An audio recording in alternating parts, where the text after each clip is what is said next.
Hey, you busy? Mm-mm. Okay, let me run something past you real quick. By now, you should know what that means, right? That means that I got to download that was just telephone call worthy. Do you understand?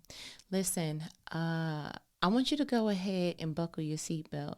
I don't care that you in the room. I want you to buckle your spiritual seatbelt because we finna ride. Do you understand?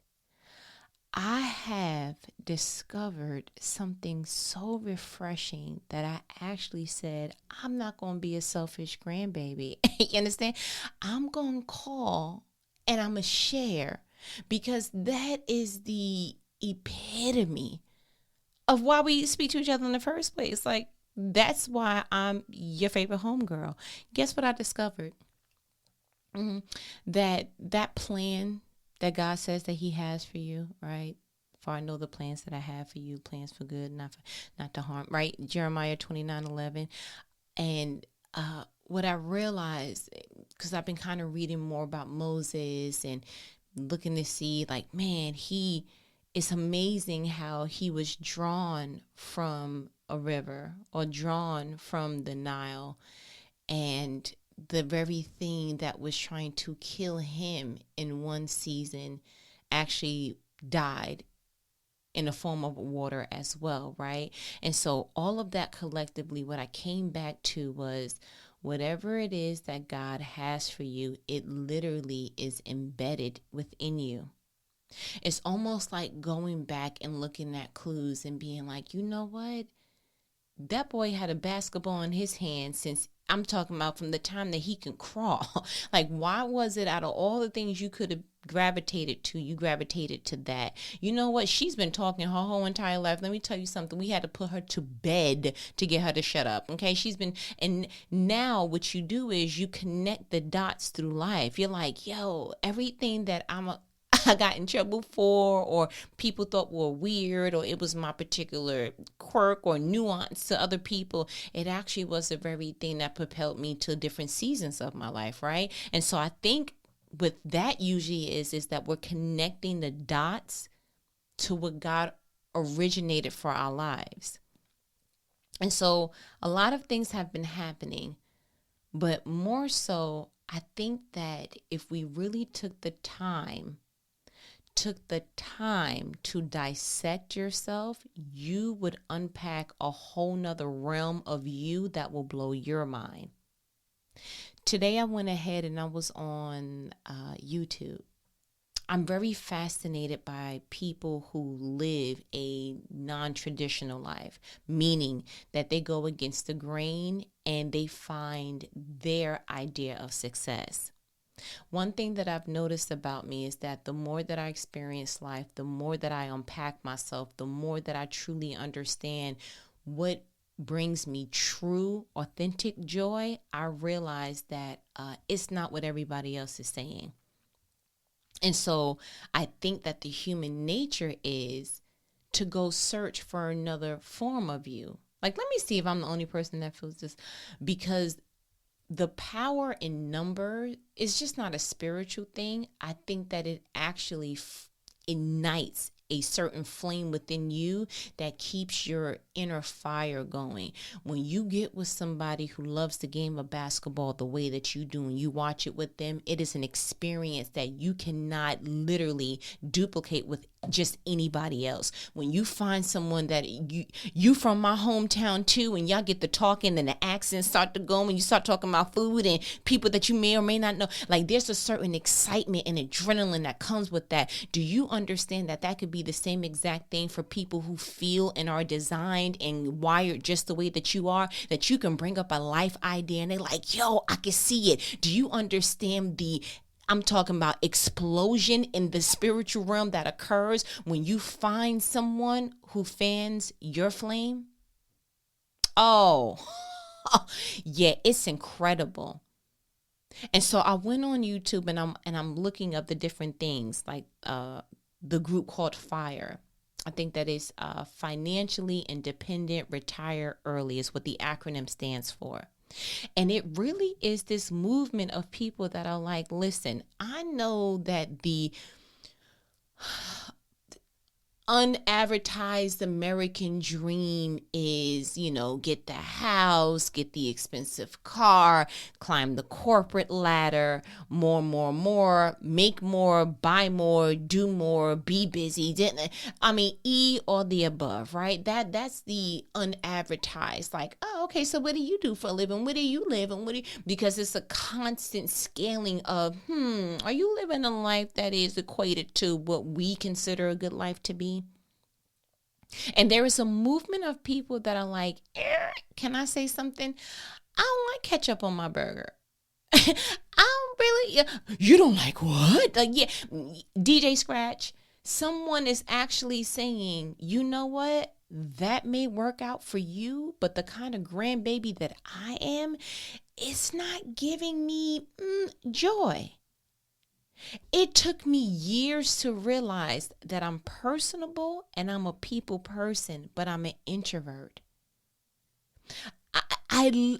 You would not be able to tell from my personality or how I feel when I'm around people for a couple of minutes that I actually get my most battery recharge by myself. I never had the life moments to pause long enough to say, why am I uncomfortable in this group?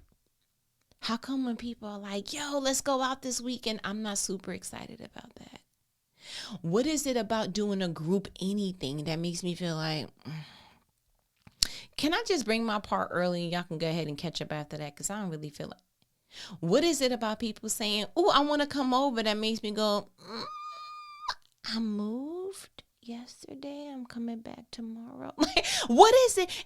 And I wish that someone saw me thorough enough to teach me, hey, you're a little bit different. Hone in on that. Really grasp that. Really see what's going on. Really. And so what happened was I wanted to go so far against the grain. I actually did it, but then I feel like I picked up somebody else's armor. Like I went and watched Dave Ramsey.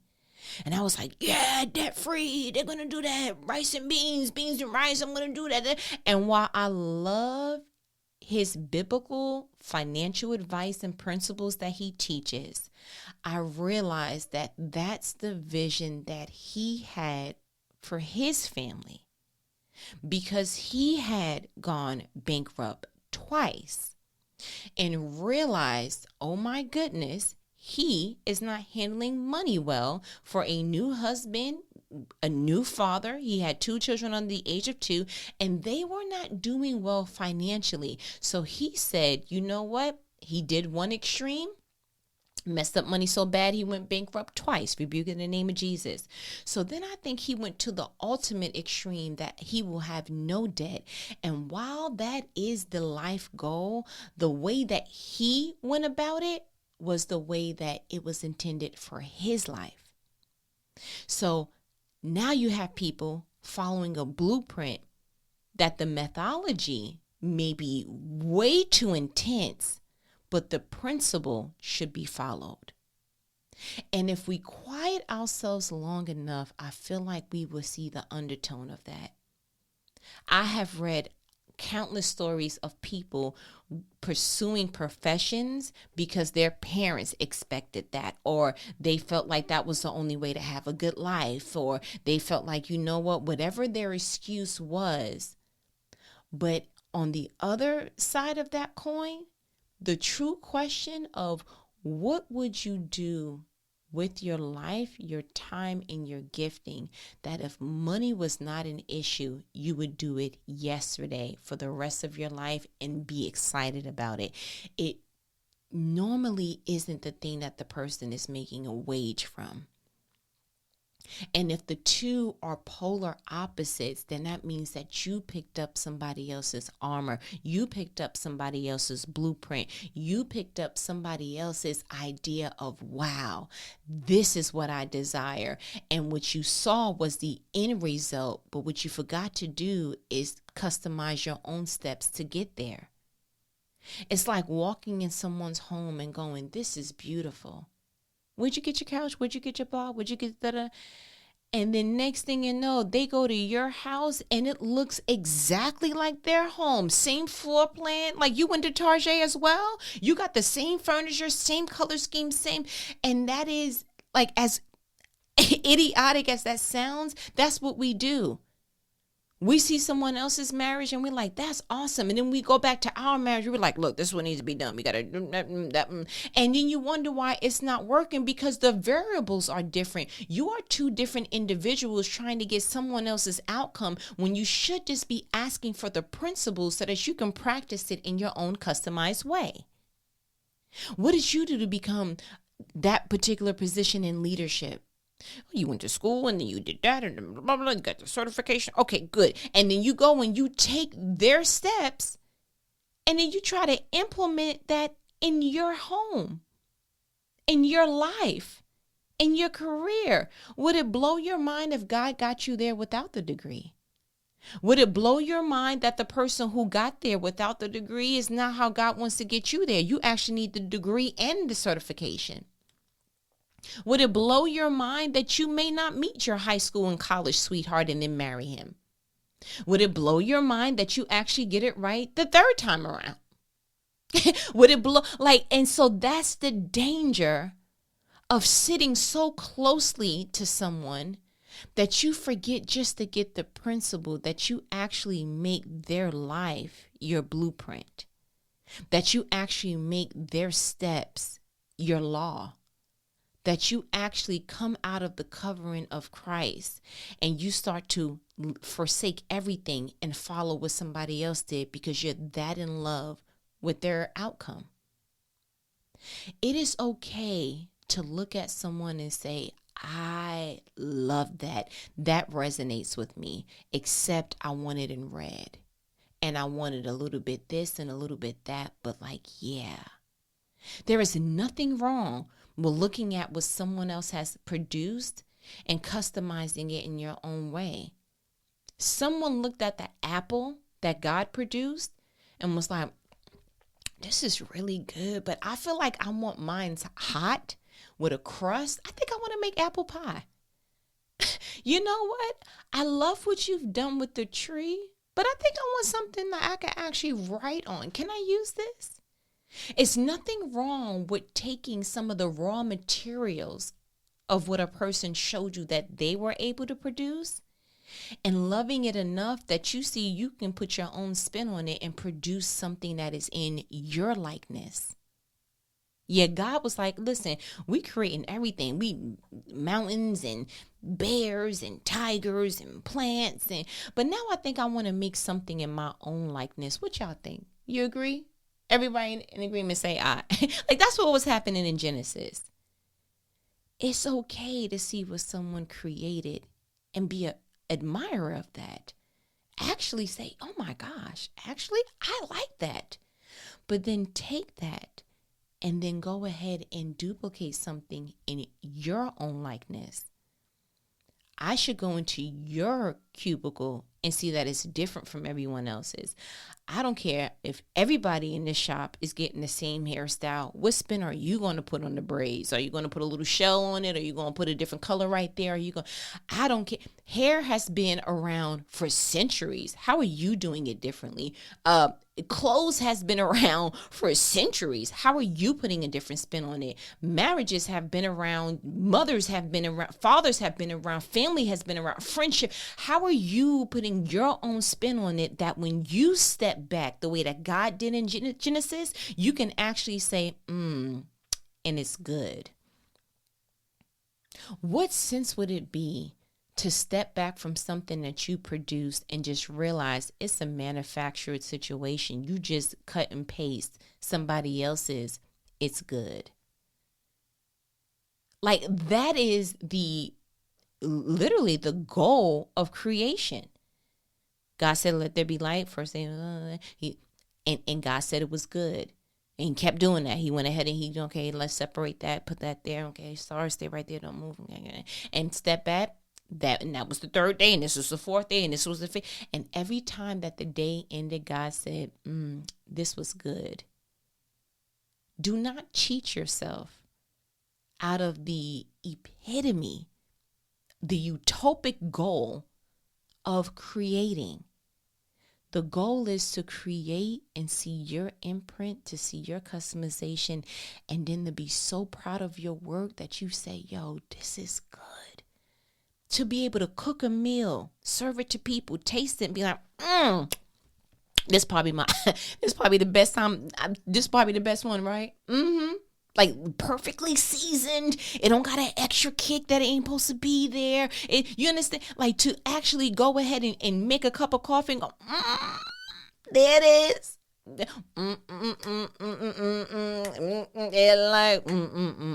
to be proud of your own stuff, to put on the outfit and go, very much. Like, look, the way you turn in the mirror and look at yourself, because you realize that how you produce a thing, guess what? It is good.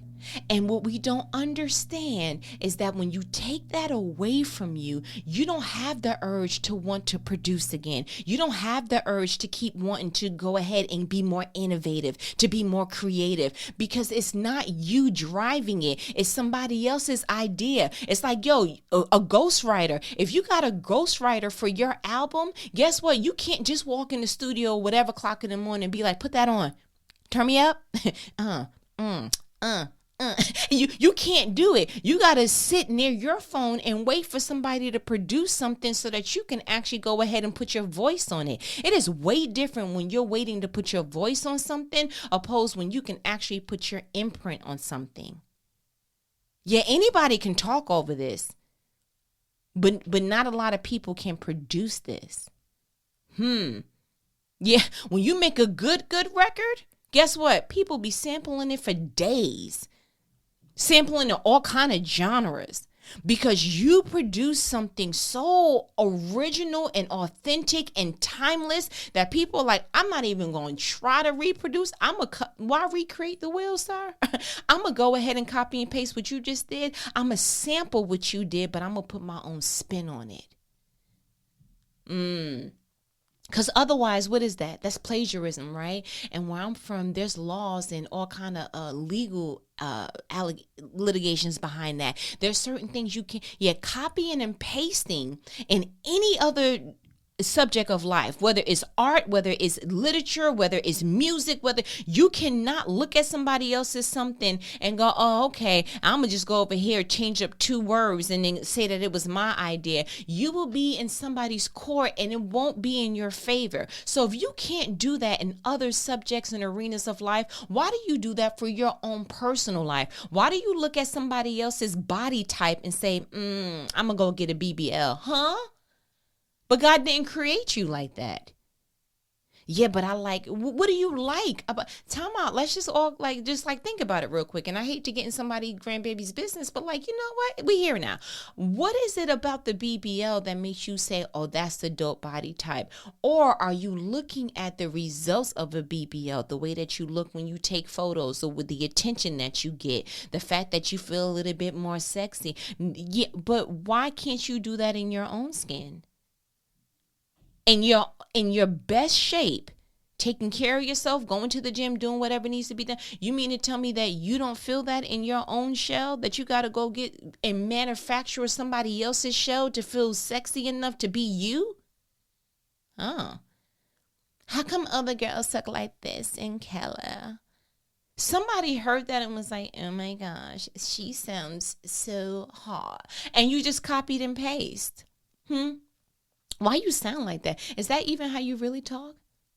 I don't understand. And you know what comes to mind? Michael Jackson. You know how he used to talk like this? Because he was a real delicate grandbaby. We not gossiping. I'm just using him as an example. Somebody said in a documentary I watched one time that they went ahead and called them at an odd hour, and he had the deepest voice. And they was like, hello? And he was like, like he went ahead and went back high pitched.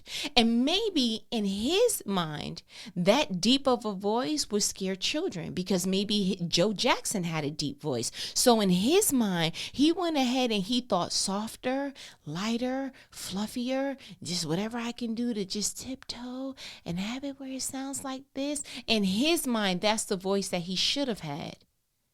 Well, why couldn't you have taken the voice that God gave you and recreated the image that was in your own brokenness and said, yo, I'm going to teach children that no matter if it's a voice with a lot of baritone or not, that you can still be sensitive and still be masculine.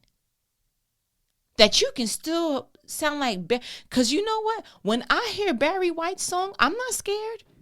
When I heard him going ahead and having interviews and such, I wasn't scared. So Barry White was able to have a softness to him, wasn't he? Can't get enough of your love, babe. Hello? When we hear James Earl Jones, sir, he is Lion King. They use that voice for animation. So what about a deep voice, Mr. Jackson, made you say, no, that's scary? Can you imagine if James Earl Jones said that? If he was like, bruh, why is my voice this deep at 7? I want to sound like my friends. Bro, my voice is getting deeper at 12? Okay, bro, okay, this is getting outrageous. Like at 25, people are like, sir, can I speak to your father? And I'm like, listen, I'm not the grandfather. Forget it. Like, I'm sure it was frustrating trying to explain, no, ma'am, I'm 19. Like, really? This is not Mr. Jones? Like, no, this is Earl Jones Jr. Forget it. I can't. You see what I'm saying? Like, I'm so glad that James Earl Jones did not disguise his voice and that he was able to find true success, his particular lane, with his voice. Mufasa. You understand? Forever. Yo, we can hear a commercial and be like, that's James Earl. That ain't nothing but James Earl, because you know James Earl's voice. Like, you see what I'm saying? Why can't you win with your own customization? You think God would give you something that is like, bruh, he gave you 4 clubs and a heart in this game of spades? If you truly feel like that, then you owe it to yourself to be like, and guess what? I'm going to make at least board. Yeah, this 10 is going to walk. I don't care. That means that I have to be so strategic on how I play my hand, but I'm going to win with the hand that I was given. You understand? I realized all of this just by coming to the eureka of like, guess what? Can I tell you something? In real talk, non-gossiping conversations, right? Okay, cool. I don't want the corporate America life. I thought for so long that I wanted to climb the career ladder. I wanted to retire after, however, I reached the epitome of the title that I wanted, and that would have been a life well lived for me. And what I realized when I had a moment of quietness, I was trying to duplicate a life of 2 different things. One that I've never seen before. I do not know anyone who is retired comfortably and retired at an age that made sense to their title.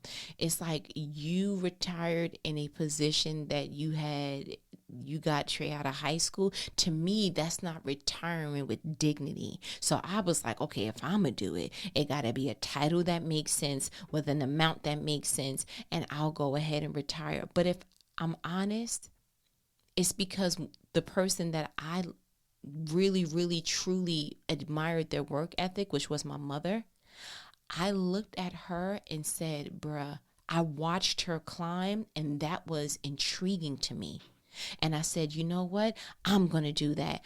But if I'm completely vulnerable and transparent right now, I always thought that 60 anything was too late to be trying to just retire and enjoy life, because up until that point that I made this discovery but kind of buried it, I never seen anyone retire. I've never seen anyone live past that age. So to me, to start living at an age that I didn't see anyone reach yet was kind of scary to me. I had people pass around me that were young, rebuking in the name of Jesus. So if I'm honest, I buried the dashboard alarm that came up on my soul that said, hey, I'm not trying to scare you, but I don't want to wait that long to try to live. I want to live now, and I want to live with joy, and I want to live where it makes sense to me. Like I told you in another conversation, my first year of freshman undergrad college, I said I want to go to school at night. Blew my mother's mind. What do you mean? You want to go to school at night? That's stupid. Nobody goes to school at night. Well, if nobody goes to school at night, why are there professors teaching at night? That's stupid. I get my most energy and my most innovative ideas at night. But even the person who birthed me didn't understand that. It was, no, you go to school in the morning. I was like, well, if we're going to pay for this class, I want to make sure that I'm going to pass it. So the compromise was, we'll see what your grades look like for the first semester. If they don't look good, you go in the daytime. Guess what? I had something to prove. I got on the dean's list my first year. Blew it out the water because I wanted to show I can win with my own way of doing something. I don't have to wear your armor.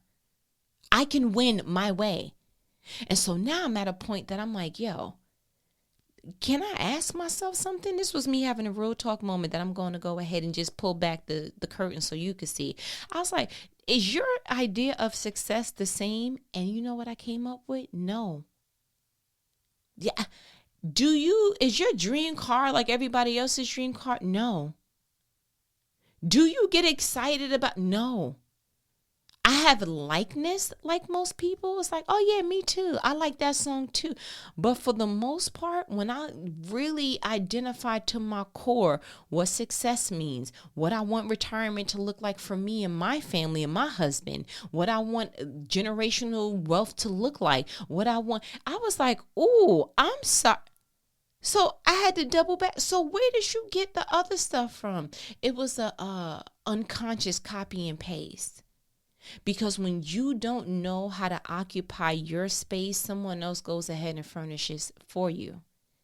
And you'll find that you're living in a circumstance and you're looking around, you're like, I hate this color. I don't like polyester. This feels wrong. If I had it my way, I wouldn't have no carpet right there. I would have went ahead and made something fuzzy. And you have to live in something that you are not bold enough to say, okay, time out, demolition. I want to knock this wall down. I've been looking at this wall for 20 years. I cannot. I like open concept. I know you don't, but this is what I like. I know you don't like the minimalistic look, but I do. I know you don't like blue and that color going together, but I do. I know you don't like, are you bold enough to be able to look at something that someone else furnished for you and say, okay, that may work out for you, but that's a trigger color for me. That's a trigger word for me. That scent don't smell good to me. Like, are you able to dissect, oh my gosh, I am residing somewhere where someone else unintentionally and maybe on my level unconsciously furnished for me, and this is my life. Yeah, I don't think I want that. And what I realized in unpacking that, this is not the first time that this has happened. This is actually a biblical issue. I went back to read about David when he was getting ready to beat up Goliath and do what needs to be done. And I was like, oh my gosh.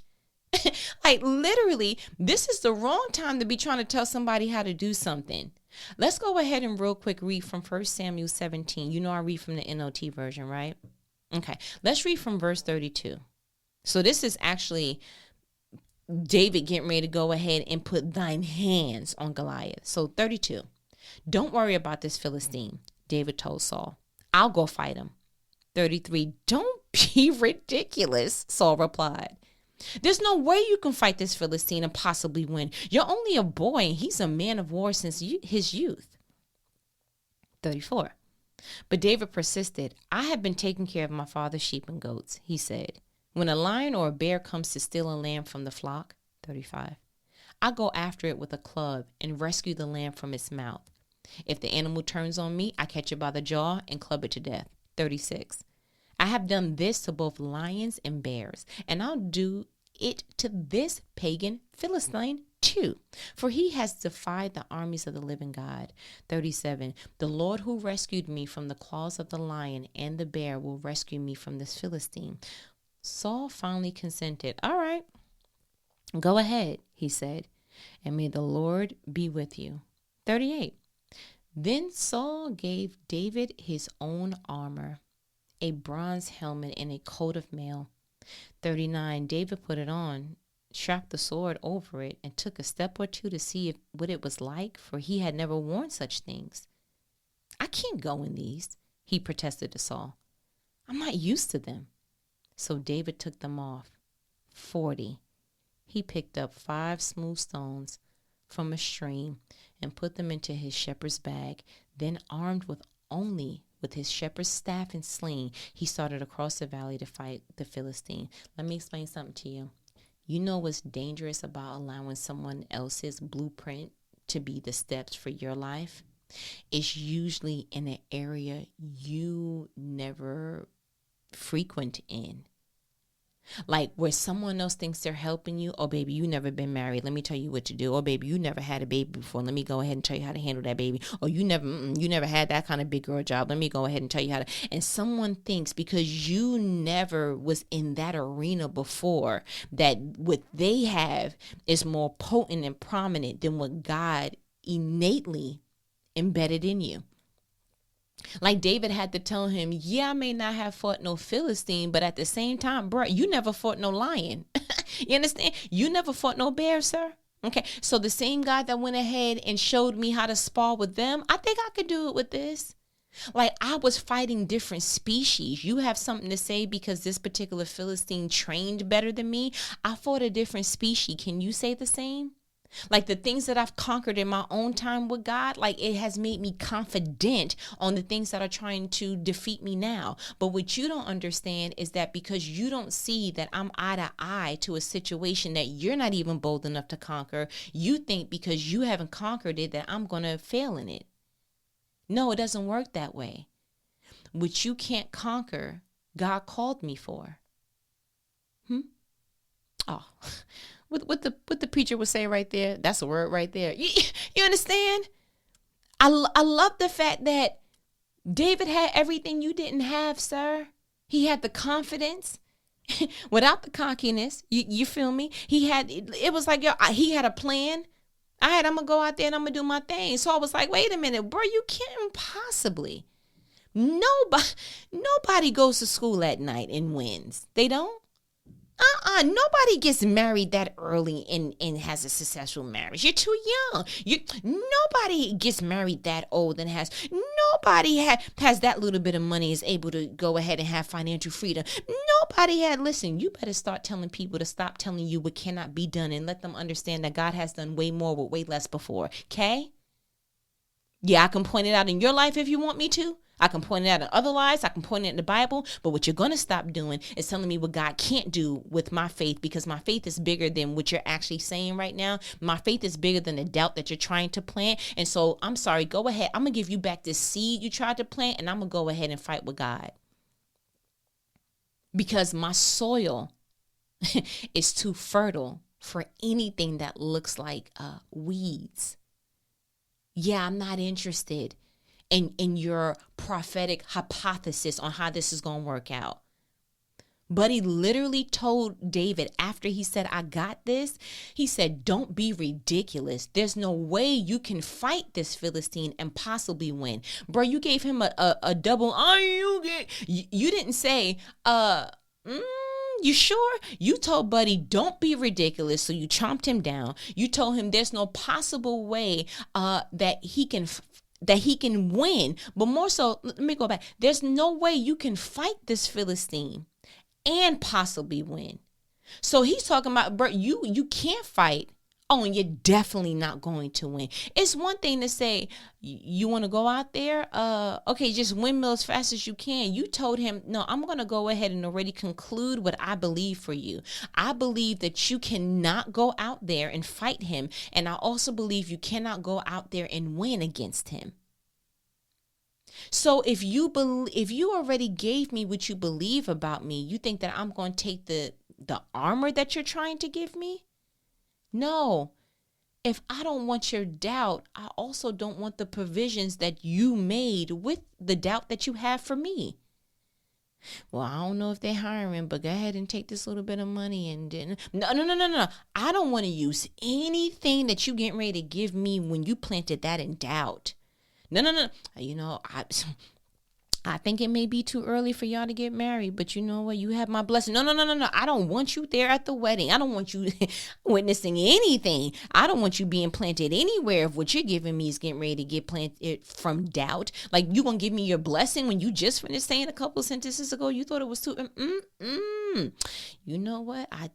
I'll go ahead. No, no, no, no, no. I don't want it. Let me explain something to you. Don't give me nothing from your mouth when it actually was the tail end of the doubt that you initially started with. I don't want it. Don't want it. It's not going to help me.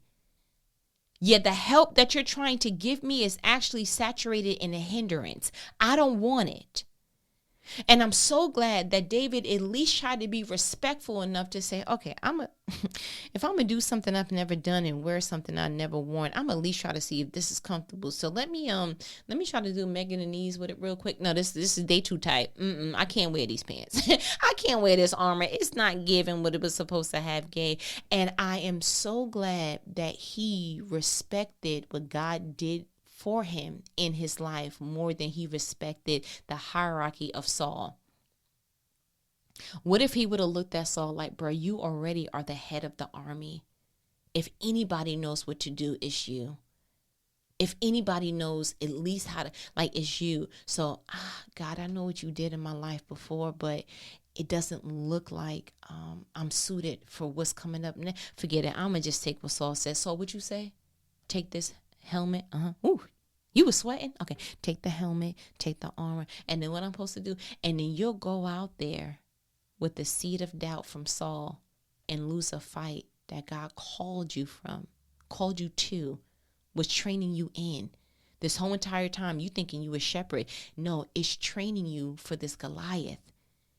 You will go out there with that seed of Saul and die in something, rebuke it in the name of Jesus, that you were meant to free people from. Up until the time that David came on the scene, it was 40 days and nights that Goliath was tormenting them folks. What God called you to is going to free so many people attached to you. You cannot afford to do it the way that they think. No, this marriage is too important for me to really try to delay anything because of your lack of approval. No, God is trying to break and bring some stuff through and birth some stuff. He's trying to break generational curses and birth generational wealth through this. So I'm really sorry if you think it's too early, too late, too, whatever you thinking. But I got to mute you, like bring you down 1, 2, 3, 4, 5, all the way down on volume. And I got to trust that, God, I'm going to do it your way. I've never seen nobody do it this way. And it's okay, because that's when it's a fork in the road. What are you going to believe? It's a circumstance that you've never been in before. This is the first time you've embarked on this journey. Do you believe what everybody else is saying, or do you believe what God is innately gravitating you to? No, I'm sure you never A, B, and C'd. But quite frankly, the person who's giving you their Saul seed has never been in that situation before. They've been in a rendition, maybe the great value version of it, but they've never been in your exact circumstance at this particular juncture in your life, at this age, with this resource, at this time in the generation. It's way different. All they're giving you is what they've done in their particular season. So what do you choose when you have a fork in the road? Do you choose the seed of Saul, or do you go by what you know God has trained you for in your shepherd season? What do you do? Yeah, you give that back. You give that armor back. I'm going to give you the answer, because the Bible says, listen, I put before you life and death, choose life. He gave you the question and the answer. It was like God cheated real quick. Like, look, life or death, choose life. Circle B. He gave you the answer. So I'm going to go ahead and give you the answer. Give that armor back. Get that mindset back. Get that way of looking at men back. No. That's the experience that you are going to go ahead and have the summation of men because of what you've been through. No. That's the way you see corporate. That's the way you deem retirement. No. That's the way you experience home ownership. That's the way that you experience having children. No. That's the way that but God is not calling me from the seed of you. He customized me for the calling that he has for my life. Yeah, I apologize. As much as I want to respect you, person of title that I respect and should honor and have you have hierarchy over me, as much as I want your name to ring bells, I got to go with the person who made the both of us. I got to go with the Alpha and Omega. I'm sorry. The Creator trumps you in this one. I do apologize. So while you still stay over there to see how this is going to work out, I think I'm going to go with the person who worked it out. Yeah, I think I'm going to follow the one who actually worked it out. So when you give back your armor, make sure you get back what is innately natural to you. Because watch this, the preacher say, 39, David put it on, strapped the sword over it, and took a step or two to see what it was like, for he had never worn such things before. I can't go in these, he protested to Saul. I'm not used to them. So David took them off. But then what did he do the very next verse? He picked up 5 smooth stones from a stream and put them into his shepherd's bag. Then, armed with only his shepherd's staff and sling, he started across the valley to fight the Philistine. He gave back the armor and picked up what was natural to him. He gave back the seed of Saul and picked up the shepherd's training that God gave him. You need to give back the armor and pick up what God armed you with. Holy Spirit, do what it do then, sir.